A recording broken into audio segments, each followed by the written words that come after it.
Pernah kebayang nggak sih apa yang bikin sebuah pelayanan itu jadi terasa istimewa? Nah, di PLN UP3 Indramayu, jawabannya ada di satu konsep kunci, budaya pelayanan PS4. Yuk kita bedah bareng-bareng apa itu PS4 dan kenapa ini jadi penting banget, terutama sekarang. Tentu aja, untuk memberikan yang terbaik, PLN nggak kerja sendirian loh. Ini adalah kolaborasi upaya bersama dengan PT Dinamika Energi Indonesia. Dua kekuatan ini bersatu untuk satu misi yang sama, menciptakan pengalaman pelanggan yang nggak akan terlupakan. Pertanyaannya mungkin kedengeran simpel ya, tapi dampaknya luar biasa. Apakah kita siap? Karena sebentar lagi akan ada ujian besar yang datang.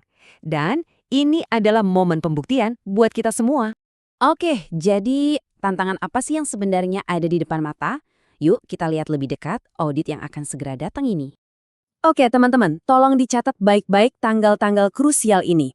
Mulai Maret 2026 akan ada yang namanya Mystery Shopper. Mereka ini akan menilai kita secara diam-diam, tanpa kita sadari. Terus puncaknya nih, dari April sampai September akan ada audit eksternal langsung dari Danantara. Semua mata akan tertuju pada kita di periode ini. Terus apa sih yang bakal mereka nilai? Sebenarnya simple, fokusnya cuma dua hal. Pertama, gimana pengalaman pelanggan waktu berinteraksi sama kita? Dan kedua, apakah kita patuh 100% sama standar pelayanan yang udah ditetapin?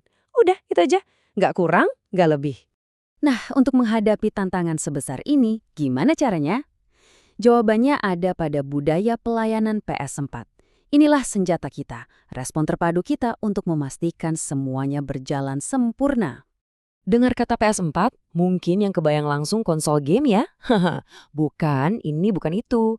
Jadi apa sih sebenarnya PS4 ini dan gimana cara kerjanya di lapangan? Yuk kita lihat. Ini dia jantung dari PS4, 5 pilar yang kelihatannya sederhana tapi dampaknya luar biasa. Dimulai dari penampilan, lanjut ke sikap, senyum, salam, sampai sapa. Kelima elemen inilah yang jadi fondasi dari setiap interaksi kita dengan pelanggan. Tapi di balik semua aturan dan pilar tadi, ada satu jiwa yang menggerakkan semuanya. Melayani sepenuh hati. Ini bukan cuma slogan yang ditempel di dinding ya. Ini adalah janji tulus kita bahwa setiap pelanggan akan merasakan pelayanan yang terbaik dari hati. Oke, teorinya udah kita pegang ya. Sekarang kita masuk ke bagian yang lebih praktis. Buku panduannya lah.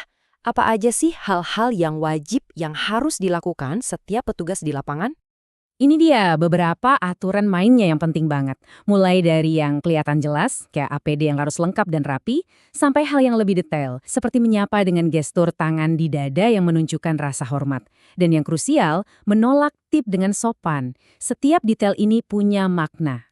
Bahkan cara kita berkomunikasi lewat teks atau chat pun diatur loh.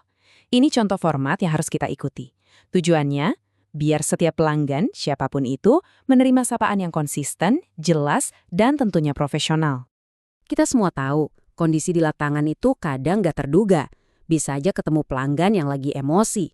Nah, disinilah profesionalisme kita diuji. Kuncinya, kepala harus tetap dingin.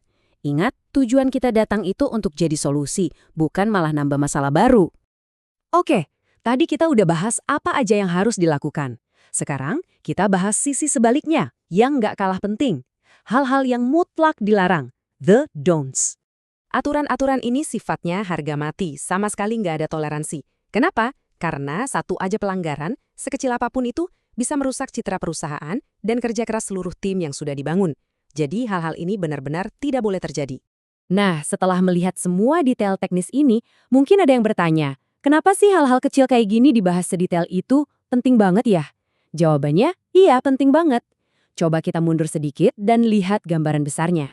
Pada akhirnya, semuanya kembali ke satu kalimat ini. Pelayanan adalah cerminan langsung dari citra perusahaan. Setiap interaksi, setiap senyuman, setiap solusi yang kita berikan, itu ikut membentuk reputasi kita di mata masyarakat. Setiap petugas adalah wajah perusahaan. Jadi, selalu ingat ya, setiap kali kita bertugas di lapangan, kita itu bukan cuma bawa nama pribadi.